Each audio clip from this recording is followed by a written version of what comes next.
Mateo 7, 28 y 29. 7, 28 y 29.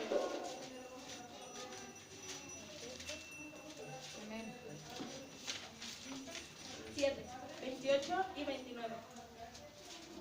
Vamos a leerlo todos juntos, ¿sale? Y cuando terminó Jesús estas palabras, la gente se admiraba de su doctrina, porque les enseñaba como quien tiene autoridad y no como los escribas. Señor, te damos gracias en esta hermosa tarde, Padre, porque sabemos que eres tú, Señor Jesús, enseñando tus palabras. Señor, yo te pido en este momento, Espíritu Santo, que sea usted tomando su lugar, que sea usted dirigiéndome, Señor, y que sea usted hablando, Padre. Quita la mirada de mis hermanos, Señor, de mí, y que la puedan poner únicamente en ti, Señor Jesús, que eres el autor y el consumador de la fe, Padre. Yo te doy las gracias, Espíritu Santo, porque sé que tu presencia, Señor, está en este lugar. Tenemos la certeza, Padre, de que tú eres quien nos acompaña, quien nos ministra y quien nos instruye, Señor. Te doy las gracias por lo que estás haciendo en este lugar y por lo que seguirás haciendo en Puerta del Sol, en los vecinos, Señor, que nos escuchan a través de esta bocina, Señor. Bendícelos a cada uno de ellos, Padre. Pero sobre todo, Señor, enviamos tu salvación, Señor, hasta ese lugar. Permite, Señor, que cada uno de los que estemos aquí tomemos esa autoridad que tú nos has dado, Señor, de ir y predicar el Evangelio a toda criatura, Padre. Te doy gracias, poderoso Dios, en el nombre de Cristo Jesús. Amén. Amén. Bueno, ¿quién se acuerda de los turbulentos años 70? Yo no. Pero yo creo que según eran turbulentos, ¿sí? ¿Sí es cierto? ¿Los que son de los 70? Sí, ¿verdad? Más fuertes que los de ahorita. Sí, ¿verdad? Eran bueno, más. en México pues en provincia. Pues los que vivieron en esas épocas. Una niña de 10 años. Saben que eran turbulentos, ¿verdad? Bueno, en esos tiempos un escritor fue invitado a dirigir a un grupo de universitarios en Estados Unidos. Entonces, si los años 70 eran turbulentos aquí, pues imagínense allá, ¿verdad? Entonces, él fue invitado a dirigir a este grupo de universitarios y les hizo una pregunta. Así comenzó su exposición. Que si tuvieran que nombrar a 3 hombres cuyas ideas acerca de la humanidad hayan impactado más nuestro mundo en el siglo pasado, ¿quiénes serían? Y se levantó una mano de inmediato. No sé, yo creo que todos hemos oído hablar de Carlos Darwin, ¿verdad? Sí, ¿verdad? Y hubo un breve silencio y otra mano se levantó y dijo Carlos Marx. También ese es muy conocido, ¿verdad? Y otro silencio y otro estudiante levantó su mano y dijo Sigmund Freud.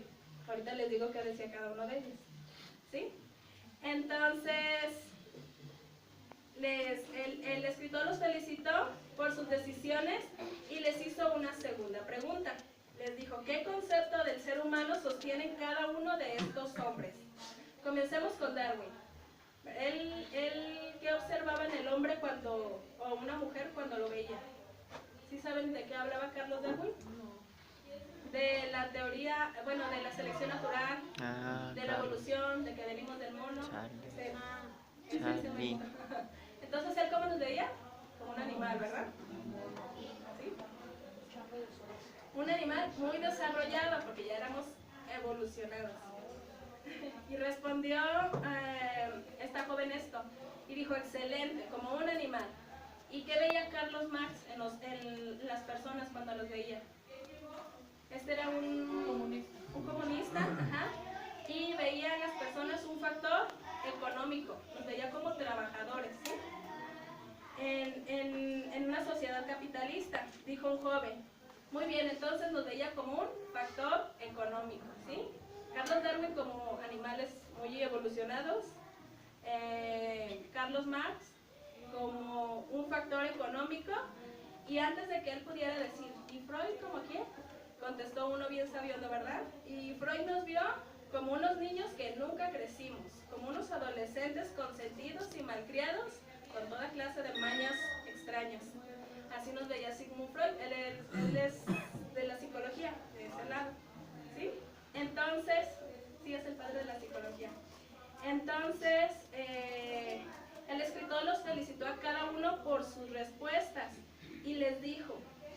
¿Sabían ustedes que Jesús estaría de acuerdo con cada una de estas respuestas?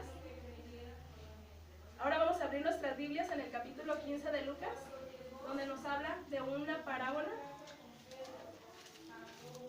y 3 historias. ¿Lucas 15? 15.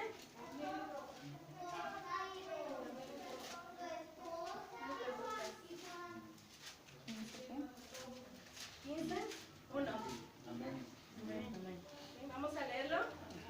Bueno, se los voy a leer, ¿sale? La parábola de la oveja perdida. Se acercaba a Jesús todos los publicanos y pecadores para oírle. Y los fariseos y los escribas murmuraban diciendo: Este a los pecadores recibe y con ellos come. Entonces él les refirió esta parábola diciendo: ¿Qué hombre de vosotros, teniendo 100 ovejas, si pierde una de ellas, nos deja las 99 en el desierto y va tras la que se perdió hasta encontrarla? Y cuando la encuentra, la pone sobre sus hombros gozoso, y al llegar a casa, reúne a sus amigos y vecinos, diciéndoles: Gozaos conmigo, porque he encontrado mi oveja que se había perdido. Os digo que si habrá más gozo en el cielo por un pecador que se arrepiente, que por 99 justos que no necesitan de arrepentimiento. ¿O qué mujer que tiene 10 dracmas, si pierde un dracma, no enciende la lámpara, barre la casa y busca con diligencia hasta encontrarla?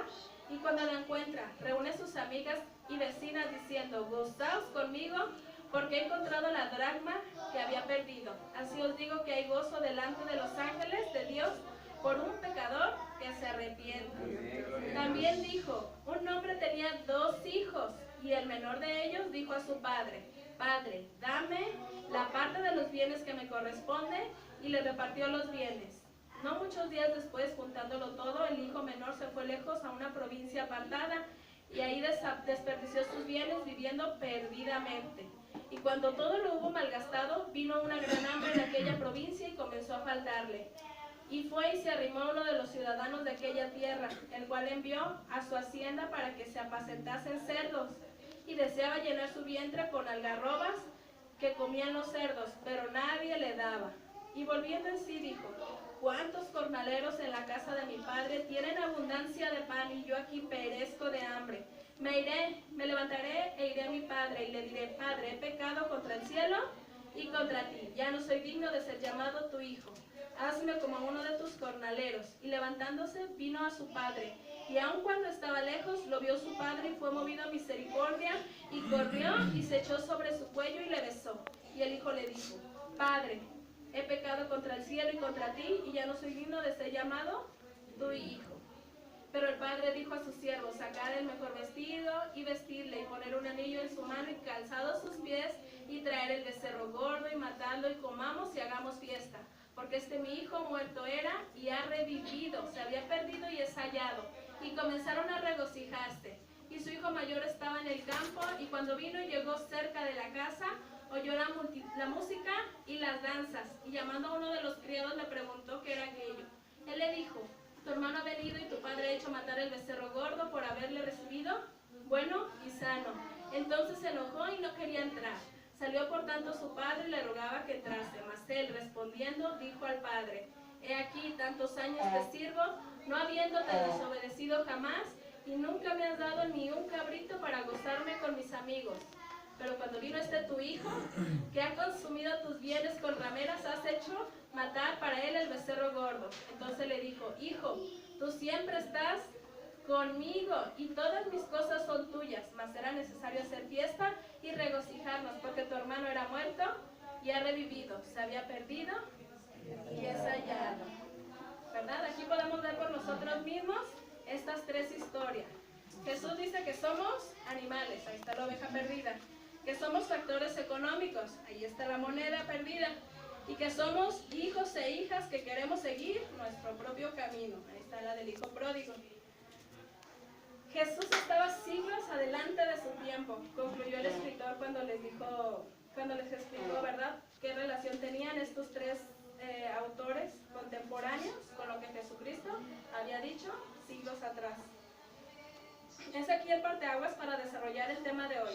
Siempre hay tiempo para un nuevo comienzo, para empezar a vivir una vida nueva. Cuando encontraron las monedas, la oveja y al hijo, fue como empezar de nuevo, ¿verdad? Empezaron de ceros. Es a partir de estas tres historias tan simples que hasta un niño puede comprenderlas y a la vez tan profundas que cada vez que las leemos o las estudiamos nos pueden enseñar algo diferente. Debemos tener muy en cuenta que sea cual sea nuestra situación, el Dios de nuevas oportunidades siempre estará dispuesto a, ¿qué creen? Ayudarnos, ¿verdad? Recuerda que aquellas personas más exitosas son aquellas que disfrutan las relaciones interpersonales, brindan un servicio a otras y saben cómo comenzar de nuevo, aun cuando todo parezca un fracaso. Estas personas exitosas están interesadas en hacer una vida, no solamente vivir o sobrevivir. A veces pensamos que, bueno, cuando estábamos en el mundo, o podría ser que igual estando en Cristo, nos la pasemos solamente viviendo o sobreviviendo, ¿verdad? Cuando aún no hemos entendido cómo es ser una persona, una nueva criatura en Cristo Jesús, ¿verdad? Tenemos que tener en cuenta que cuando una persona exitosa fracasa, no busca excusas. Así que si alguno de nosotros cuando algo no nos sale como queríamos y le echamos la culpa a ese fulanito, ¿verdad? Buscamos excusas, ¿verdad? Por esto no me salió.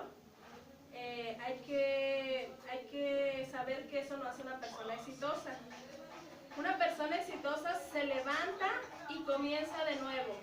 Comprende que el fracaso no es un estado permanente. Ahí no voy a estar toda la vida, ¿verdad? En el fracaso, sumida en la tristeza porque fracasé, ¿verdad? Y cuando alcanzan el éxito no se relajan ni se vuelven presumidos. Eso también es importante, ¿verdad? Porque dicen que antes de la caída, en el altivez, ¿verdad? Entonces no debemos de relajarnos ni volvernos presumidos cuando el Señor está haciéndolo ahora en nuestras vidas. Vamos a encontrar nuevos desafíos y empezar a trabajar para alcanzarlos. ¿Qué pasa si ya no busco nuevos desafíos? Pues nos vamos para abajo, ¿no? Nos vamos para atrás, empezamos a retroceder. Por eso el Señor siempre está queriendo llevarnos a un nuevo nivel. A un nuevo nivel. ¿Que ya brincaste esta prueba? Adelante, mija, ahí te va otra más grande. Porque tú puedes. ¿Verdad? Descubren personas que necesitan ayuda y los ayudan, ¿verdad? Primero el Señor nos va a ayudar a nosotros. Aquí en la iglesia sabemos que es como nuestro centro de preparación del ejército de Dios para ir a salir allá afuera y ayudar a otros que tienen necesidad, ¿verdad? Porque si no me volvería egocéntrica, ¿verdad? Si nada más yo, y todo yo. ¿Se escucha bien, verdad? Es una manera maravillosa de vivir, pero no podemos lograrlo solos. ¿Sí? Necesitamos ayuda divina. ¿Necesitamos a quién? A Jesús, ¿verdad? Sin Él no podemos. Estas parábolas, en especial la del hijo pródigo, se desarrollan en un escenario judío, pero los personajes y eventos en ellas hacen parte de cada generación y de cada nación. Nosotros podemos ponernos en el lugar. Si nosotros no hiciéramos esto, cada que leemos las parábolas que Jesucristo enseñó, no nos pusiéramos, a ver en qué papel estoy yo, de nada sirve la parábola, ¿sí? De nada sirve la enseñanza de Jesús. Siempre yo debo de ver qué es lo que Jesús, o en qué estoy yo, ¿verdad? En qué parte estoy yo, qué personaje estoy desarrollando. Ellos hacen parte de usted y de mí. Cada uno de nosotros está en algún lugar de estas historias. Por lo tanto, necesitamos leerla cuidadosamente, aprender de ellas y actuar con base en las lecciones que encontramos. ¿Sí? No porque ya podemos decir que ya no estamos en el mundo, no debo de aprender cada día de las escrituras, ¿verdad? De las parábolas que Jesucristo enseñó. Al hacerlo estamos dando pasos hacia nuevos comienzos que nos ayudan a convertir algunos fracasos en éxitos. Vamos a ver primero que nada al maravilloso Maestro. ¿Hemos escuchado a Jesús últimamente? ¿Alguno de ustedes ha escuchado a Jesús últimamente? Amén. ¿Sí? ¿Sí hemos escuchado? Amén, amén, ¿verdad? Lucas, bueno, ya leímos las parábolas. ¿Cuándo fue la última vez que escuchó lo que Jesús dijo sobre la vida? ¿Verdad que muchas personas han escrito y han hablado acerca de cómo vivir la vida? Las filosofías, hay muchas filosofías, ¿verdad? que se feliz, como amor y paz y todas esas son filosofías, ¿verdad? Entonces hay muchas personas que han escrito cómo vivir la vida, pero nadie jamás lo hizo mejor que Jesús. Nadie. Nunca nadie ha hablado como este hombre, ¿verdad? Nunca nadie ha hecho felices a tantas personas, ¿verdad? Yo le doy gloria a Dios por eso. Eso era lo que las personas decían de Jesús cuando lo oían hablar en el recinto del templo. En Juan 7:46 nos dice: los alguaciles respondieron: jamás hombre alguno ha hablado como este hombre. Mateo escribió en Mateo 7:28 y 29, y cuando terminó Jesús estas palabras, la gente se admiraba de su doctrina, porque les enseñaba como quien tiene autoridad y no como los escribas. O sea, ellos estaban cansados de escuchar lo mismo, pero Jesús pues es el autor y consumador de todo esto, ¿verdad? Entonces, nadie como Él, nadie ha hablado como Él habló, y gracias a Dios que tenemos su palabra que escribe. Lucas el médico escribió que las personas estaban maravilladas de las palabras de gracia que salían de su boca. Lucas 4:22. Lucas inicia la historia de la oveja perdida, la moneda perdida y el hijo pródigo así. En Lucas 15:1. Se acercaban todos a Jesús, todos los publicanos y pecadores, para oírle. Y este es el escenario donde empieza la historia, ¿verdad? Donde Jesús decide meter estas tres parábolas. Ahora veamos el reparto. ¿Sí saben de teatro, verdad? ¿Sí saben qué es el reparto? Sí. Son los personajes y todo eso, ¿verdad? Ya que cada uno de nosotros estamos en el reparto de personajes, ¿sí? No nos escapamos. Primero, los recolectores de impuestos o publicanos. ¿Qué eran estos personajes, verdad? Eran judíos que habían adquirido de los romanos el derecho o el trabajo de cobrarle impuestos a su pueblo, al mismo pueblo de Israel, pero cobraban de más, eran tranzas, ¿sí? Entonces, pues eran repudiados, ¿verdad? Los judíos no los podían ver, ¿sí? Eran muy odiados por ellos. Esos eran los recolectores de impuestos o publicanos. Y Lucas, en Lucas 3:13, Juan el Bautista les advirtió. Él les dijo: no exijas más de lo que os está ordenado. Sí, o sea que cobraban de más, hacían trampa. Lo cual sugiere que no siempre sus negocios eran honestos. Por robar a los judíos y fraternizar con los romanos impíos, los publicanos eran un grupo odiado. De acuerdo con los rabinos, si un recolector de impuestos entraba a la casa de algún judío, esa casa era inmunda y tenía que ser limpiada, purificada y todo lo que hacía, ¿sí? De esta parte aprendemos que Jesús, que Él acogió a los pecadores, Él los comprendió y les enseñó lo que necesitaban saber, ¿sí? Esos eran los recolectores de impuestos. Ahora los pecadores. Los pecadores son las personas a las que Lucas llamó pecadores. Eran judíos, también eran judíos, pero de nombre únicamente. Ellos habían abandonado las prácticas religiosas y vivían más como gentiles que como judíos. Y no honraban los días de fiesta, ni los sábados, ni asistían a las sinagogas, ni a los servicios del templo, ¿sí? Ahí cada quien, ¿verdad? No ocultaban el hecho de que les importaba muy poco las leyes en cuanto a los alimentos y las ceremonias tradicionales. En lugar de tratar de ganarlos, los maestros de la ley y los fariseos, ¿qué hacían? Los condenaban y los hacían a un lado, ¿sí? O sea, se apartaban de ellos. Sin embargo, Jesús los acogió, Él los comprendió y les enseñó lo que necesitaban saber. Él también murió por ellos, así como lo hizo por usted y por mí. Entonces también son los pecadores también. Y tercero, los fariseos y los escribas. ¿Quiénes eran estos personajes, verdad? Pues eran los líderes religiosos de sus tiempos. Sin embargo, Jesús no tenía muchas cosas positivas que decir de ellos. Fariseo, ¿sí saben qué significa fariseo? Separado, sí. Ellos se sentían que eran mejores que las otras personas y oraban. En Lucas 18:11 decían: Dios, te doy muchas gracias porque no soy como otros hombres, ladrones, malhechores, adúlteros, ni mucho menos como este cobrador de impuestos, ¿verdad? Y estaba enfrente de él. ¿Sí?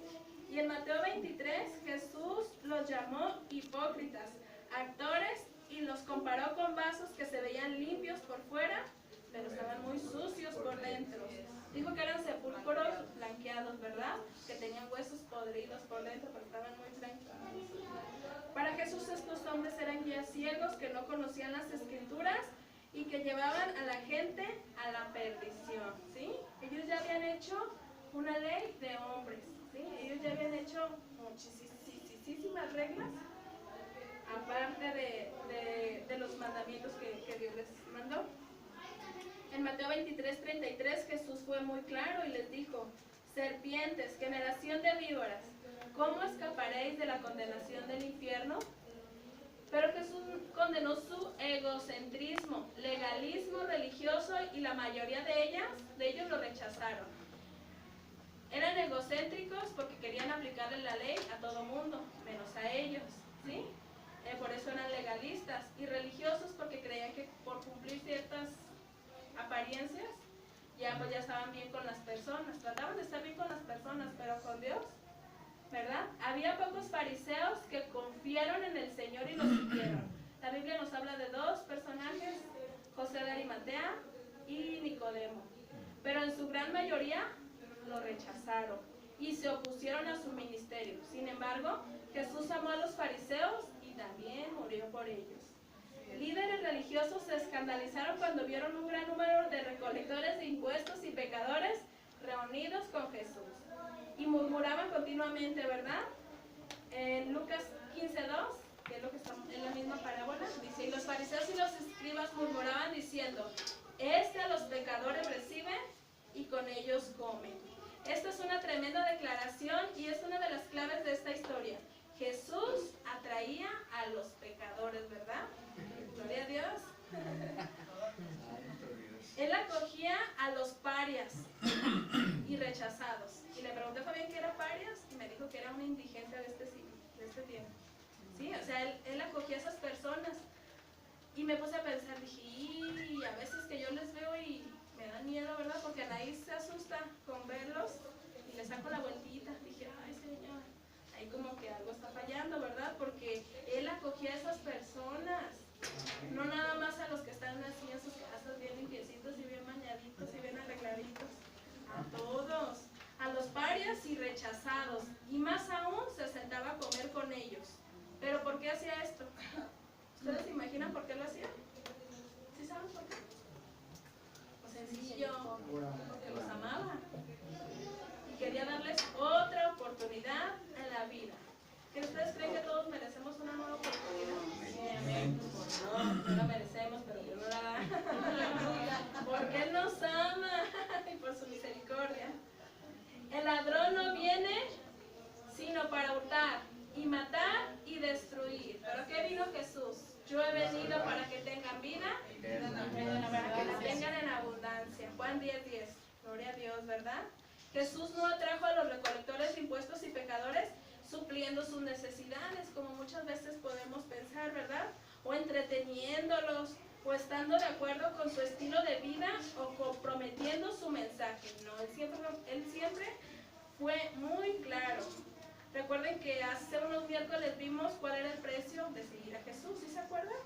¿Cuál era el precio de seguir a Jesús? Lo leímos en Lucas 14. En esta porción bíblica descubría que él simplemente predicó un mensaje severo sobre el discipulado y 3 veces utilizó la frase: no puede ser mi discípulo, ¿verdad? El que no deja padre y madre y hermanos, hijos, y me sigue, no puede ser mi discípulo, ¿verdad? Esto está en Lucas 14, 25, 35, por si después lo quieren leer. Él nunca ajustó su mensaje únicamente para que una multitud lo siguiera. Les dijo a las multitudes que seguirle significaba cargar una cruz. Los publicanos y pecadores lo escucharon decir esto y aún así querían más, querían escuchar más, ¿verdad? Ellos escuchaban todas las palabras fuertes de Jesús y aún así ellos querían más, ¿verdad? En Mateo 21:31, en la parte B, nos dice: de cierto os digo que los publicanos y las rameras van delante de vosotros al reino de Dios. Eso se los dijo a los religiosos de ese tiempo, ¿sí? Se necesita más que una religión para experimentar vida real, la vida que Cristo nos da. Cuando el éxito está tan ocupado de sí mismo, fácilmente puede llevar al fracaso. Proverbios 16:18, a ver, ese sí lo buscamos todos. 16:18, y les voy a dar un testimonio chiquito, ¿verdad? Al trabajar, ¿verdad? Cuando yo trabajaba, pues yo a lo mejor decía que no, ¿verdad? Pero pues sí, era soberbia, orgullosa y altiva, ¿verdad? Sentía pues que yo no podía hacer todo. No lo reconocía, yo siempre decía que era una mujer muy humilde, ¿verdad? Pero el Señor me mostró lo contrario, gracias a Dios. Y después del quebrantamiento viene la caída, pude reconocer que Él es Dios y que Él es el único que puede sacarnos de esa... Porque es pecado vivir de esa forma. Estamos mal, ¿verdad? Delante de los ojos de Dios. Así estaban los fariseos y los escribas, ¿verdad? Juzgaban a todo el mundo y decían que nadie estaba bien, solamente ellos, ¿verdad? ¿Lo leemos? Antes del quebrantamiento es la soberbia, y antes de la caída, altivez de espíritu. Pero gloria a Dios que ha restaurado mi vida. Y poco a poco, todo lo que yo tenía, de verdad, me fue tomado por basura. Porque Dios ha restaurado, ¿verdad? Me ha dado algo que de verdad viene de Él. Y yo le doy gracias por eso. Porque puedo reconocer su mano, puedo ver que Él es el que me ha sacado de eso en lo que yo estaba metida, ¿verdad? Porque a lo mejor yo puedo decir, pues no tomo, no me drogo, como dice el pastor, no me peleo con nadie, no le hago daño a nadie, nada más en el trabajo, ahí sí, los regaño y les digo cosas, ¿verdad? Pero, pues todo eso era orgullo, altivez, soberbia, y el Señor sabía cómo me iba a traer hacia Él. Porque no solamente lo reflejaba ya en el trabajo, pues en mi casa también, ¿verdad? Pero cuando sabemos que hemos fracasado y lo reconocemos,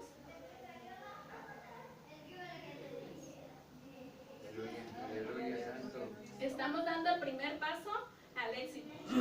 Esos recolectores de impuestos y judíos no religiosos estaban dando ese paso al escuchar a Jesús y al tomar su mensaje en serio, hermano. Yo creo que no es tiempo ya de estar, ay, pero es que el pastor, o es que la hermana Erika, o es que esto, ¿verdad? No me abrazan, no me apapachan. Yo siento que ya no es tiempo de estar jugando con el evangelio. Hay que tomarlo en serio, porque el mensaje de Cristo es serio, ¿verdad? Él nos ofrece vida y vida en abundancia, ¿sí? Pero cuando nosotros le creemos, de verdad, ¿sí? Ellos querían comenzar de nuevo y solamente Jesús era el único que podía ayudarlos. Así nosotros, nuevas oportunidades de vida. ¿Cómo trató Jesús con estos escribas y fariseos que lo criticaban? ¿Cómo los trató? Después de todo, Él amaba a los que ellos desechaban, ¿verdad? Los fariseos y escribas desechaban a todos los pecadores y a todos los publicanos, ¿verdad? Y los atacaban. Pero Jesús disfrutaba hasta cenar con ellos, Él disfrutaba estar con todos ellos. Entonces, ¿por qué interrumpir su ministerio para comenzar una discusión? ¿Por qué convertir el comedor en un tribunal? Cualquier parecido con la realidad es mera coincidencia, ¿sale? Porque a veces nos buscan para contender con el evangelio, ¿verdad? Muchas veces, a veces hasta entre los mismos hermanos. Entonces, Jesús hizo algo muy sabio. Empezó a contar historias, ¿verdad? Esto con frecuencia apaciguó situaciones que podían convertirse en crisis. Y yo creo que de aquí podemos aprender nosotros, como el Señor Jesús ya nos lo había dicho, ¿verdad? Escrito está. Sí, cada que alguien quiera contender con nosotros o que quiera contender con otro hermano, tenemos la solución, ¿verdad? Porque Jesús nos dio la autoridad. de decir, escrito está, la palabra de Dios dice esto, ¿verdad? Y esas palabras, porque a lo mejor de mi boca pueden salir palabras que vengan de mi carne, ¿verdad? De que me enoje o de que de mi boca pueden salir palabras que lastimen. Entonces, ¿qué hacer? Pues, Señor, dame sabiduría y mira, la parábola fulanita, el Señor Jesucristo nos enseñó esto, ¿verdad? Entonces, estas parábolas, ¿sí saben qué significa la palabra parábola? ¿No se acuerdan? Son palabras cortas con una expresión larga. O proyectado al lado de, ¿sí? También puede ser. Una parábola comienza con un cuadro familiar de la vida. Acuérdense que Jesús usó semillas, la tierra, la cosecha, en este caso una abeja perdida, una moneda, ¿verdad? Este cuadro es proyectado al lado de una situación en la que nos encontramos y así podemos comprenderla mejor. A medida que observamos el espejo en que nos vemos a nosotros mismos, somos parte de la historia. Es lo que les decía al principio. Si yo no me veo reflejado en cada parábola de Jesús, no me va a servir de nada. Tengo que verme ahí, ¿sí? No tengo que aplicársela a nadie más. Segundo, si aceptamos lo que vemos y reconocemos nuestras necesidades, entonces el espejo se convierte en una ventana hacia Dios, de la cual lo vemos y su gracia es capaz de transformar nuestra vida. Tenemos que reconocer, ¿verdad?, al Dios de gracia. Tenemos que verlo a través de esa ventana. Si rechazamos lo que vemos en el espejo, la parábola no nos hace ningún bien. Con frecuencia durante el ministerio de Jesús, cuando los fariseos comprendieron el verdadero significado de sus parábolas, se enfurecieron y querían callarlo, ¿verdad? Lucas 20:19 decían, procuraban los principales sacerdotes y los escribas echarle mano en aquella hora, porque comprendieron que en contra de ellos había dicho esta palabra, pero temieron al pueblo, ¿sí? Porque pues, el pueblo estaba con él. Eran más los publicanos y los pecadores que los fariseos. Y sí temieron, ¿verdad? Entonces él les contó esta parábola. 3 historias que se enfocaban en el mismo tema. Había sido encontrado algo o alguien que había estado perdido y se le daba una nueva oportunidad para comenzar. Sus palabras tenían 3 caras: una abeja perdida, una moneda perdida y un hijo perdido. Con esta triple parábola Jesús adoptó su atención, reveló la maldad de sus corazones y los animó a tener fe. Aunque los fariseos personalmente pensaban que las mujeres y pastores eran gente inferior, no tendrían problema en admitir que un pastor rescataría una abeja perdida y que una mujer buscaría sin cesar por toda su casa hasta encontrar la moneda tan valiosa. Sin embargo, ellos no estarían de acuerdo con Jesús, con que un padre diera la bienvenida y perdonara a un hijo despilfarrador y desobediente. Jehová, el Dios de Israel, era mucho más severo. No había lugar alguno en la teoría farisaica para la misericordia y los nuevos comienzos. Y es cuando Jesús les empieza a decir, ¿verdad? Porque ellos rechazaban que Él se juntara con ellos, con los pecadores y con los publicanos. Bueno, vamos a considerar la oveja, la moneda y el hijo. ¿Por qué estaba perdida la oveja? ¿Se imaginan por qué se perdió?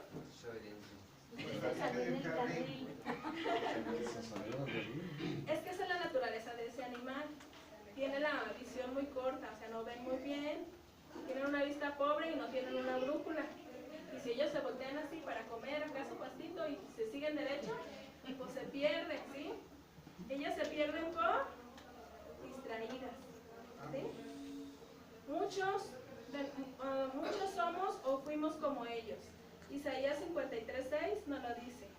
Todos nosotros nos descarriamos como ovejas, cada cual se apartó por su camino, mas Jehová cargó en él el pecado de todos nosotros.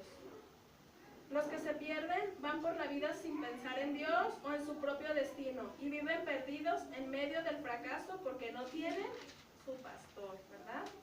Segundo, la moneda, ¿por qué cree que estaba perdida? Oh, se imagina. Esa no fue por distraída. Por descuidado. Sí, fue por descuidado. La moneda. Sí, la mujer. Ella no quería echar a perder tan valiosa pieza, por lo cual la buscó diligentemente diligentemente, ¿verdad? La buscó hasta que la encontró. Más de un hijo o una hija se nos han perdido por descuido de parte de los padres o hermanos estando en la misma casa. ¿Sí? 3. Pero el chico es nuestro principal interés, ¿verdad? El hijo pródigo. Él no se perdió por distraído, ¿verdad? Porque pecó con sus ojos bien abiertos. Tampoco su padre, quien lo amaba tanto, lo había descuidado, ¿verdad? Se veía que era un padre que era amoroso. Él estaba perdido por obstinado. Además, su hermano mayor, yo sé que no debió haber sido la persona más fácil con quien convivir, ¿verdad? Porque siempre le estaba viendo lo malo. Porque hasta cuando regresó no le dio gusto, le dio coraje. Pero aún así, esta no era la razón para que se hubiera ido de la casa. El joven tenía una agenda oculta, ¿sí? Motivos ocultos. Muchas veces podemos pensar que a lo mejor es nuestra culpa, ¿verdad? De que nuestros hijos decidan tomar su camino, pero nos está diciendo que la motivación es por obstinados, ¿sí? Porque ellos tienen sus propios pensamientos, ¿verdad? Y buscan y tienen su agenda o motivaciones, ¿verdad? Ay, pero yo, ¿por qué no voy a hacer esto? Ay, no. Si ellos bien que lo disfrutaron y lo gozaron, y nosotros aquí en la casa, ¿verdad? Y estaban decididos a seguir esa agenda, ¿verdad? Les iba a decir algo, pero no, porque no. Él quería ser libre, pero no sabía lo que era la libertad, ¿verdad? Cuando somos jóvenes pensamos, ay, mi papá y mi mamá, qué aburridos, ¿verdad? No me quieren dejar ser libre, no puedo gozar de la vida. Pero lo que nosotros no sabemos es lo que es la verdadera libertad. Pensamos que libertinaje es libertad, ¿verdad? Pero no es así. Quería hacer todo a su manera y le parecía que su única opción era dejar su familia e irse solo. Yo no sé quién de ustedes no pensó eso cuando era joven, ¿verdad? ¿Y cuántas veces no le regamos? Nos equivocamos muy feo, ¿verdad? Dios anhela que todos se salven y conozcan la verdad.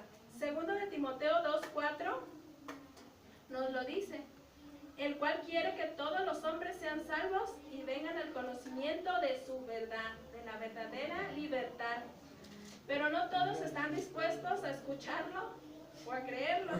En Juan 5:39 y 40 nos lo dice, escudriñad las escrituras porque a vosotros os parece que en ellas tenéis la vida eterna. Y ellas son las que dan testimonio de mí.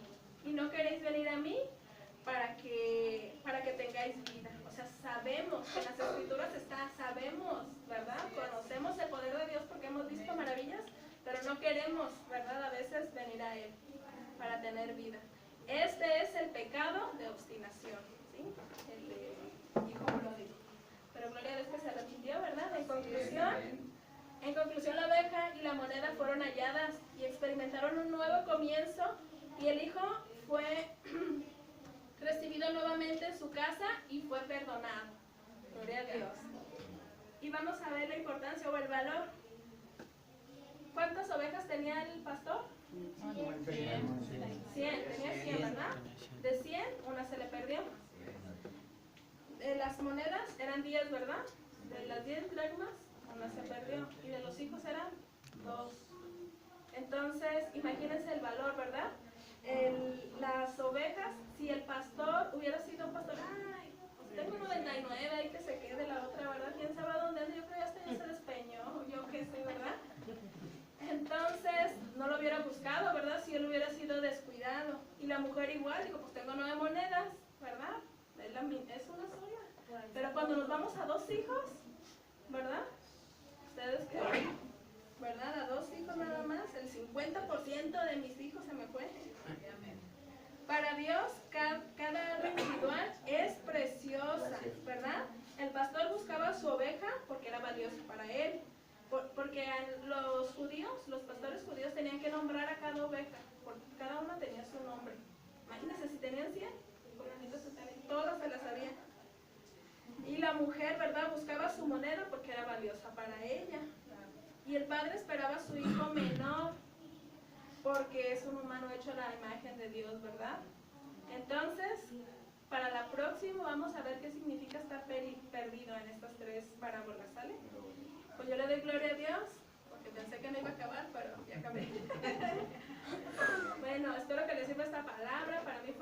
bendición y hay que aplicarla. Que les bendiga.